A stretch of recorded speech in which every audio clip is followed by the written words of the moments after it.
Yes, indeed, folks. You listen to Blue Please here on CynicalBrit.com with myself, Total Biscuit. So I'm told that some guy by the name of Law tried to pretend that my Cataclysm videos actually belong to him. Not the best place to post them, bearing in mind I read MMO Champion on a daily basis, and so do pretty much all 50,000 of my fans. They might just notice if you try to pull something like that off. That and the fact that it has blazoned all over it my website and my name, which, funnily enough, does not match yours. Yes, not the smartest of fellows, is he? Not particularly bright, by any stretch of the imagination. MMO Champion says Law has not made any friends yet, and he won't after this either, am I right? No! Okay.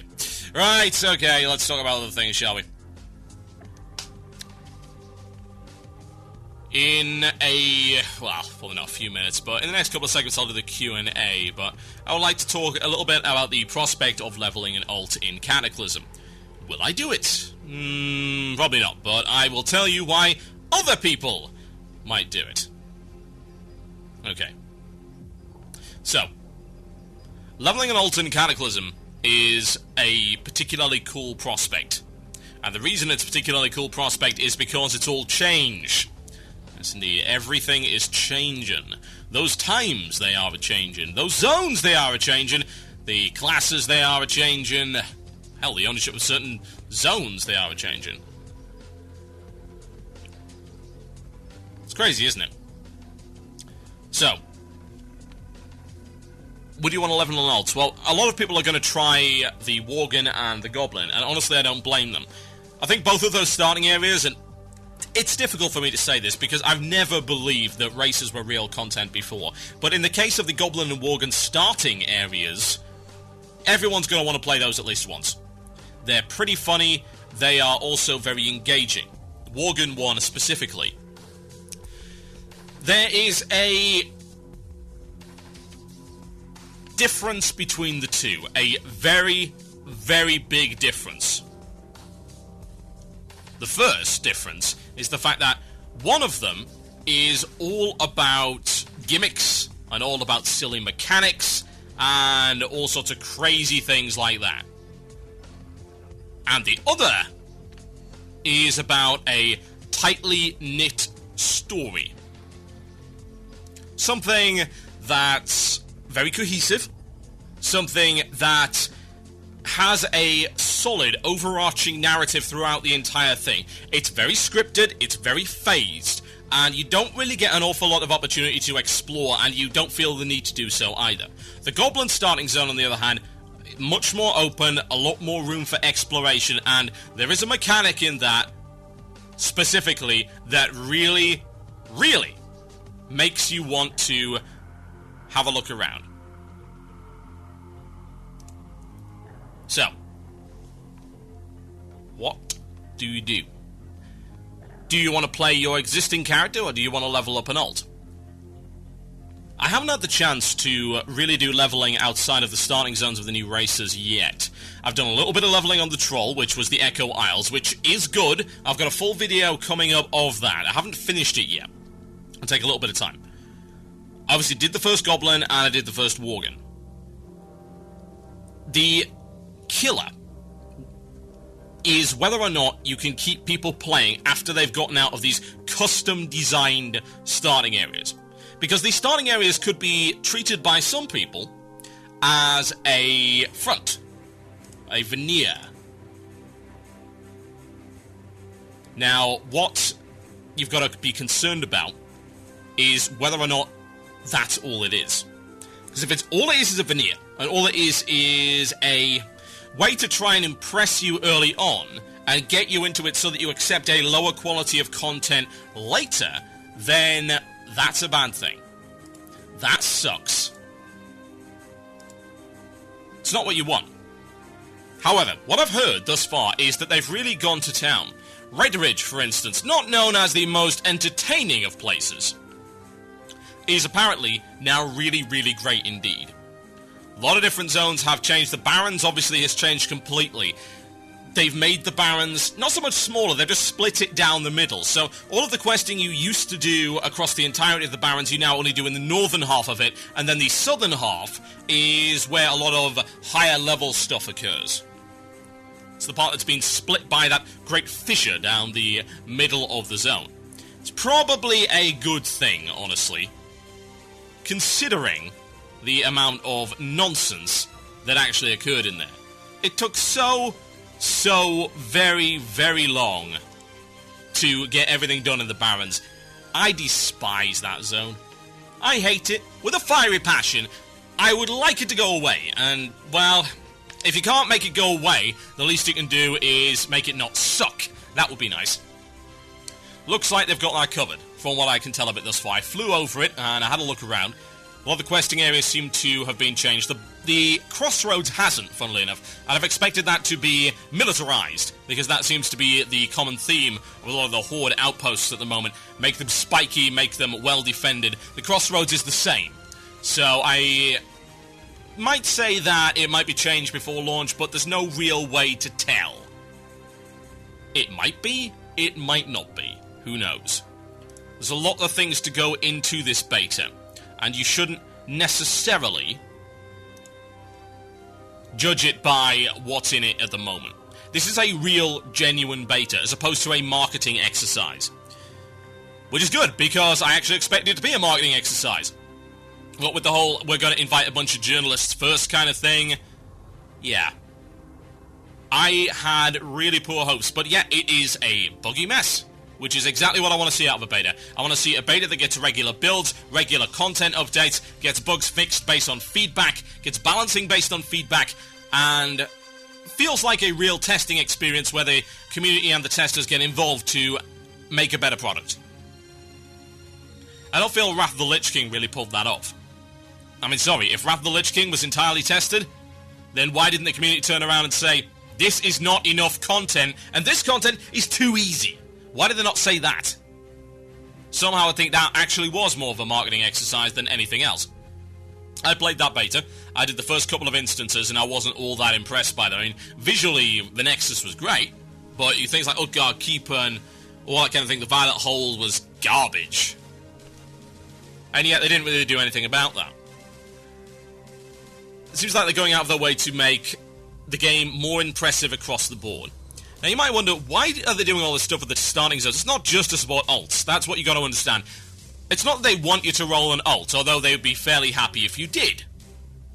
Especially if you rolled it on a separate account, for instance. They would be extremely happy if you did that. However, what they want to do is they want to keep the guys who were breaking out and leaving at level 10 in the game.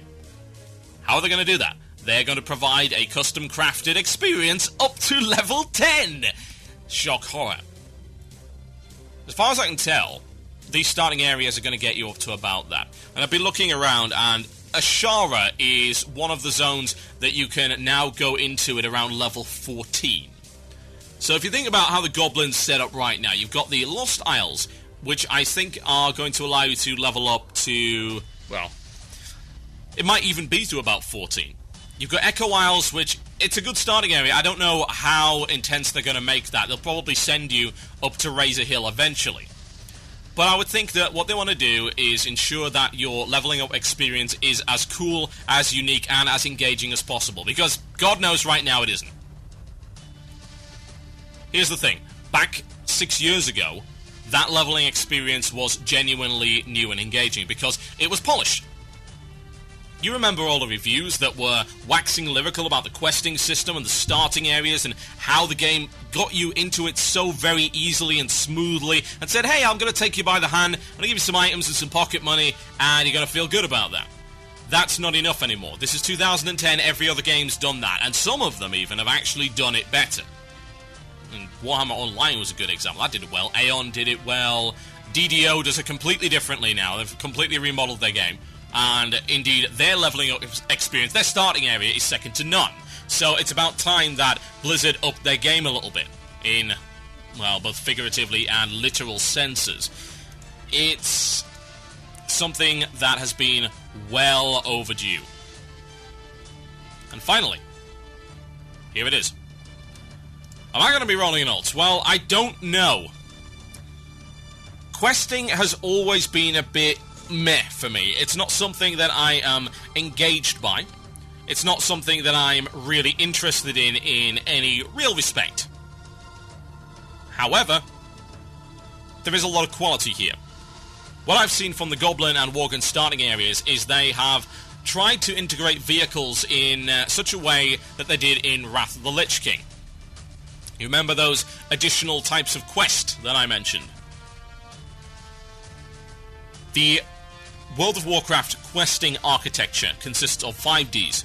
Defend, destroy, discover, deliver, and drop. That encompasses pick up stuff quests, go somewhere quests, escort this dude quests, slaughter a bunch of guys quests, and whatever the hell the other one was. Yes, courier quests. The 5Ds.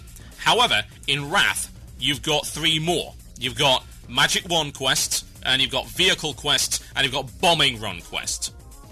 Vehicle quests encompass a wide variety of different things. They don't necessarily have you in a vehicle. If you remember the mind controlling, those various one-person bosses, they were vehicle quests. You were mind controlling and using special abilities on a vehicle bar of different creatures. It's effectively a vehicle, even if it's not something with 4 wheels that has a gun on the top. It is a vehicle. Now, from the very start, in Cataclysm, what you've got is a lot of quests that do use vehicles. What that allows is for a wider variety of gameplay mechanics to be introduced into areas which are traditionally fairly dull. And the reason they're fairly dull is quite simply, you only have a couple of abilities. So what can you do? You're a weak character with only a few abilities. What can you be expected to do? How do you make something challenging? You can't, because your skill ceiling is so low.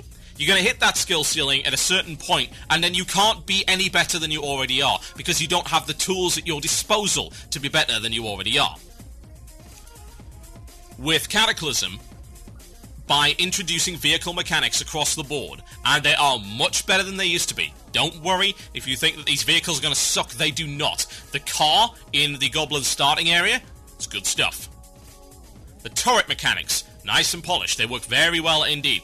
And in the Goblin area, you actually have another vehicle quest whereby you are just yourself, with a bunch of cool abilities. That's what you want to do. That's the kind of thing that you need to vary things up. You're going to have drop, you're going to have defend, you're going to have deliver, you're going to have destroy, you're going to have discover, you're going to have the 5Ds. They are the staple of not only this game, but pretty much every other MMO. Anything with quests in it works this way. This is going to happen, and you're going to have to accept that. But the way that you make that acceptable is to sprinkle it with some vehicle quests, some magic wand, and some of the bombing run stuff as well. You see, there's bombing run mechanic quests in the first area of the Worgen city. The first area. They're not exactly complex, and you can't really lose, but they're there. It also provides a more cinematic storytelling experience. I don't think anyone could really argue that the Worgen starting zone is a bad piece of storytelling in terms of the relative quality of MMOs in general. It is a good piece of storytelling. It's a very good piece of storytelling. It's high quality stuff. It's well tied together. Makes perfect sense. Conclusion, ladies and gentlemen. If they pull this off, I might actually level an alt. It's one thing I didn't mention. Phasing. Phasing is being used everywhere. Redridge has a massive phased event. Big deal. Redridge! And Redridge was one of the most boring questing zones I could ever possibly imagine. And yet, it has phasing events in it. That makes it interesting. The storytelling completely changed. It's got a real sense of Alliance versus Horde again. Thank God the Care Bear days, ladies and gentlemen, are over, thanks to Cataclysm.